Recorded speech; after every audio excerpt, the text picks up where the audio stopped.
They ignore you when you stay. They doubt you when you give. They take you for granted when you endure.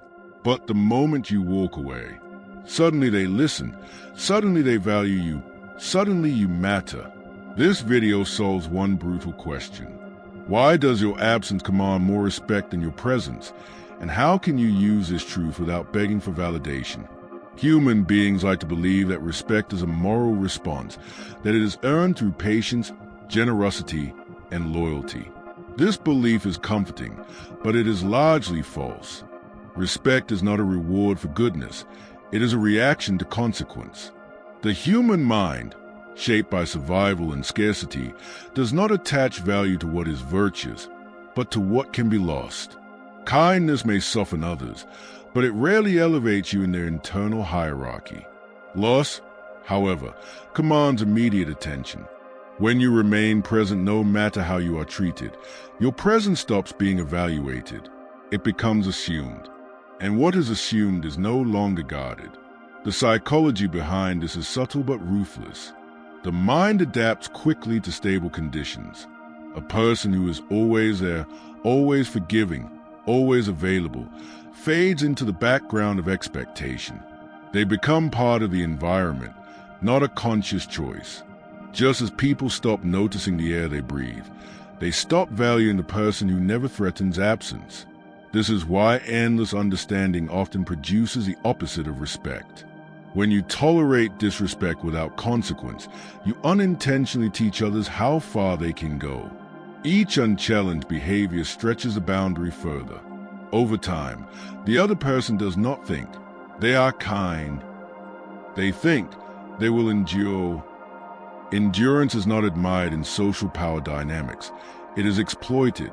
The mind interprets it as weakness, not because it truly is, but because it removes risk. Risk is a currency of respect. If there is no risk in mistreating you, then restraint disappears. People are careful only when something valuable is at stake. When your absence is unimaginable, your value becomes theoretical. But when absence becomes possible, value becomes urgent. The moment someone senses that they could lose access to you, their perception shifts. What was invisible becomes sharply defined. What was taken for granted becomes suddenly irreplaceable. This explains a painful pattern many experience. The more you give, the less you receive. The more patient you become, the more careless others grow. It feels unjust, but it follows psychological law. Humans do not protect what feels infinite. They protect what feels scarce. Your kindness, when unlimited, creates the illusion of infinity. Walking away introduces scarcity, and scarcity forces recalculation. Loss also triggers fear, and fear sharpens attention. When you stay despite being undervalued, there is no fear attached to your presence. But when you withdraw, even slightly, fear enters the equation. Fear of regret, fear of misjudgment, fear of losing something that will not return in the same form.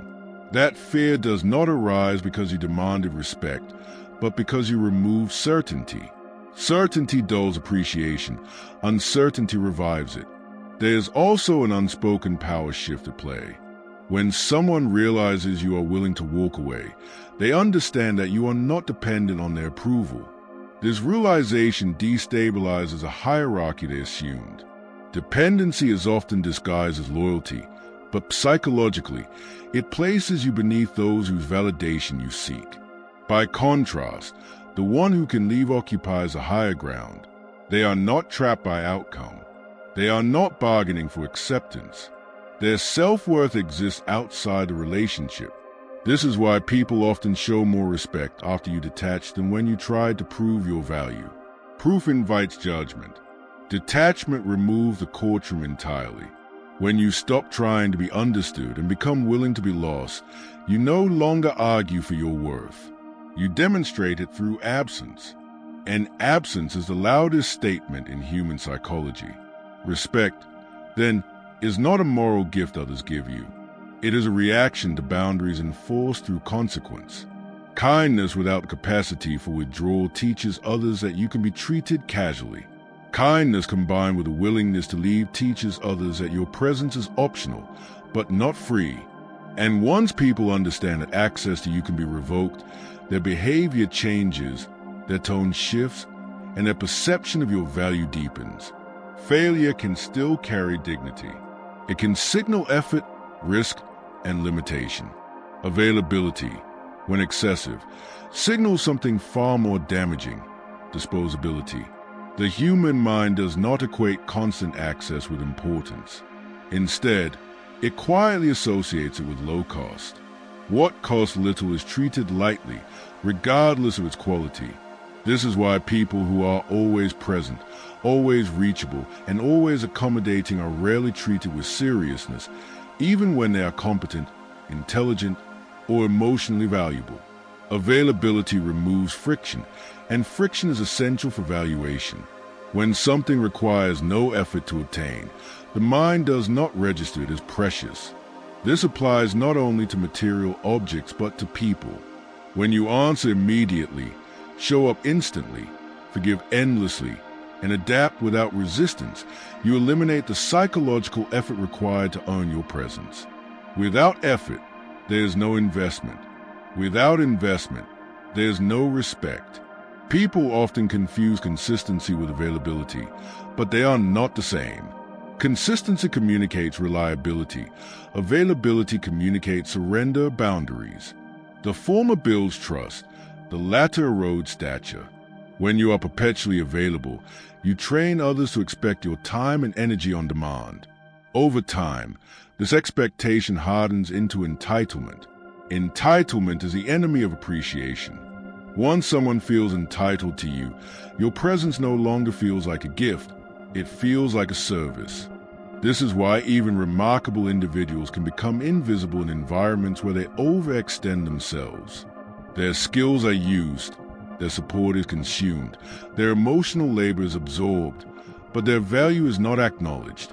The mind of the receiver does not pause to evaluate what they are receiving because it never had to work for it. The ease of access numbs perception. Failure, on the other hand, often preserves value because it implies limit. A person who cannot always deliver still maintains boundaries. They still exist as an independent force, not a utility.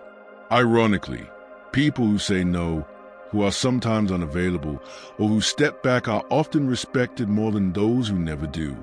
Their absence creates interruption, and interruption restores awareness. Availability also distorts power dynamics. When you are always present, the other person controls the rhythm of interaction. They decide when you appear, when you respond, and when you give. This places you in a reactive position. Reactivity signals lower status because it suggests that your actions are governed by external demand rather than internal choice. The one who controls timing controls perception. When you reduce availability, even slightly, you reclaim that control. You are no longer responding to every call for attention. You are acting on your own schedule, according to your own priorities. This shift is subtle, but psychologically profound. It repositions you as someone with a life that does not revolve around access. Others begin to sense that your time is occupied, that your attention is selective, and that your presence must be earned rather than assumed. The discomfort people feel when your availability decreases reveals how much they relied on it. They may label it as distance, arrogance, or change, but beneath those words is a deeper realization. They no longer have unrestricted access. And unrestricted access was never love or respect. It was convenience. When convenience disappears, the true nature of the connection is exposed. There is also a silent respect that forms around those who are not always reachable. Scarcity sharpens desire. When people know they cannot reach you at will, they become more intentional in how they approach you. Conversations become more focused. Interactions become more meaningful. Your words carry more weight because they are not diluted by constant presence. This does not mean withdrawing in bitterness or using absence as manipulation. It means allowing your life to have gravity beyond others' demands. It means letting silence exist where you once rushed to fill it. It means understanding that being needed is not the same as being valued. Needs consume, value preserves. The tragedy of over-availability is that it is often rooted in fear. Fear of being forgotten, fear of being replaced, fear of losing connection. But in trying to secure connection through constant presence, people create the very invisibility they fear. When you make yourself too easy to access, you remove the mystery, the tension, and the psychological space where value forms. Reducing availability is not withdrawal from the world. It is a declaration of self-respect. It communicates that your energy is finite, your time is meaningful, and your presence is not guaranteed. And once others sense that you are no longer endlessly accessible, they begin to treat you not as a resource, but as a person whose attention has weight. Most people believe power comes from influence, persuasion, or dominance. In reality, power begins much earlier, in a quieter place, at the moment you are no longer emotionally reachable by the expectations, reactions, and judgments of others. Psychological unreachability does not mean coldness or isolation. It means that your inner state is no longer governed by external approval or disapproval. And this shift alters how others experience you more than any display of confidence ever could. When someone knows they can affect your mood, steer your behavior, or destabilize you through approval or withdrawal, they hold leverage. This leverage often operates invisibly. A delayed reply, a subtle withdrawal of affection, a hint of disappointment, and suddenly you adjust. You explain yourself, overextend, or compromise your boundaries to restore equilibrium. The moment you respond this way, you reveal dependence. And dependence quietly places you beneath those whose reactions you fear. Psychological unreachability breaks this pattern. When you stop reacting immediately, stop over-explaining, and stop chasing emotional repair, others lose their ability to steer you. They no longer know which behavior will provoke compliance or reassurance. This uncertainty is unsettling. Human beings are deeply uncomfortable when their usual methods of influence fail. What they cannot control, they begin to respect. Unreachability also disrupts expectation. People form mental contracts about who you are and how you behave. They expect access to your emotions, your time, and your explanations. When you no longer meet these expectations, not through hostility but through calm withdrawal, the contract collapses. Suddenly, they are interacting with someone unpredictable in the most powerful sense, someone whose inner stability does not depend on them. This is why silence often carries more authority than argument. Arguments invite engagement, and engagement invites negotiation. Silence removes the field entirely.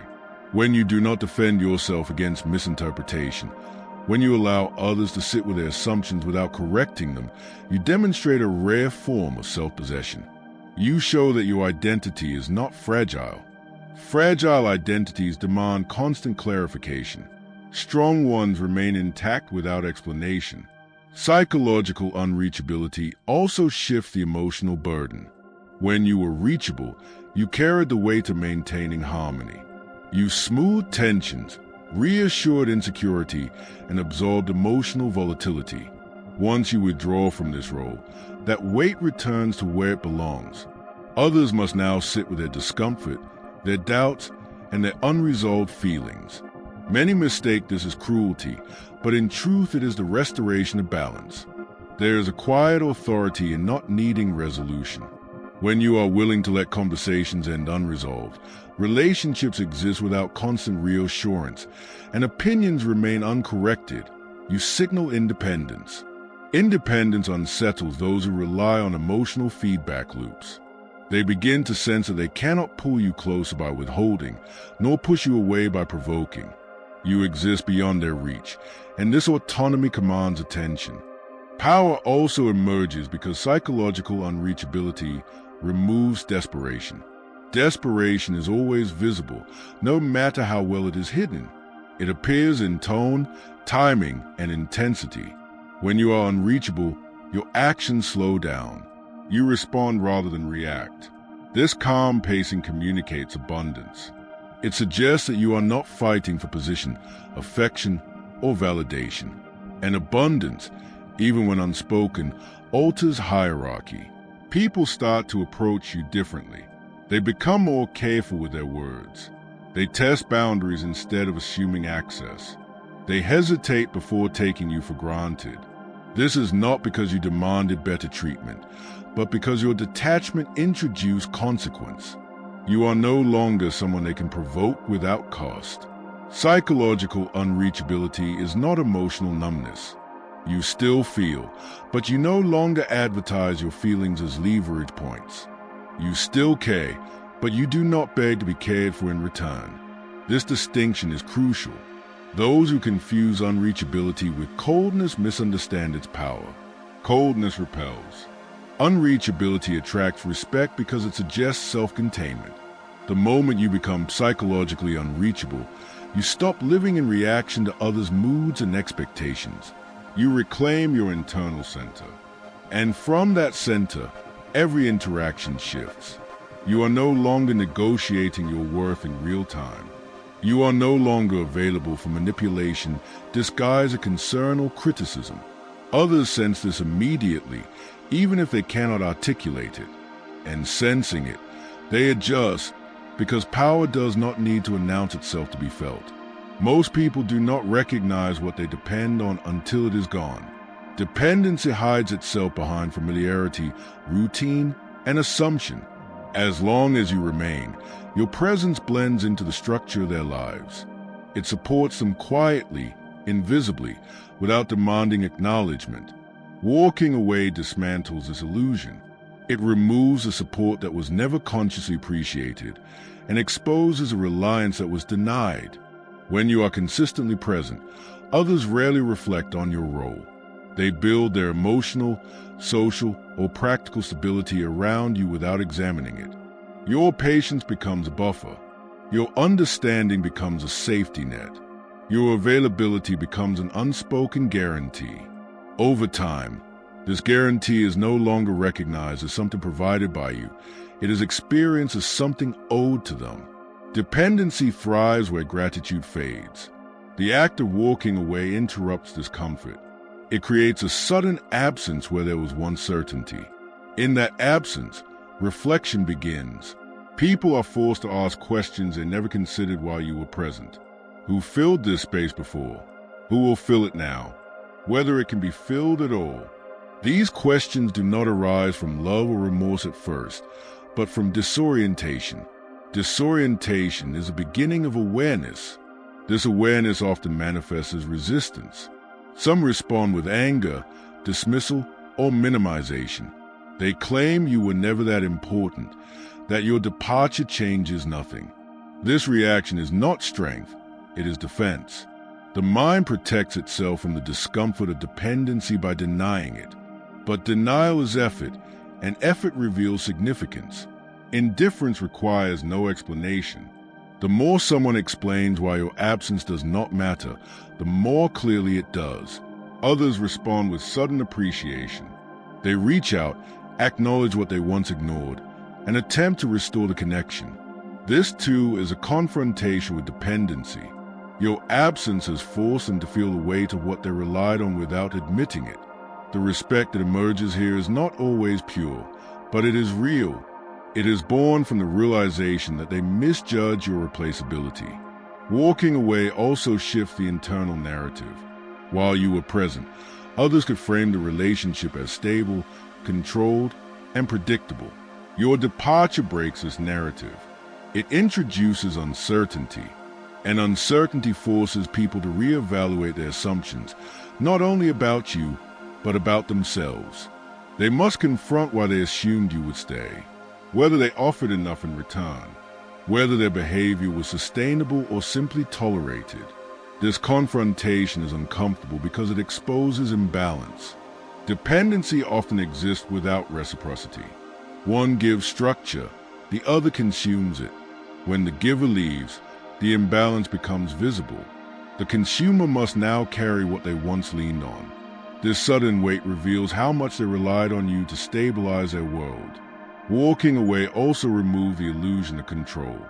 Many people unconsciously believe that others' loyalty is guaranteed, that emotional bonds function independently of behavior. Your departure shatters this belief. It demonstrates that connection is conditional on mutual respect, not endurance. This realization can be deeply unsettling, especially for those who relied on your tolerance as proof of permanence.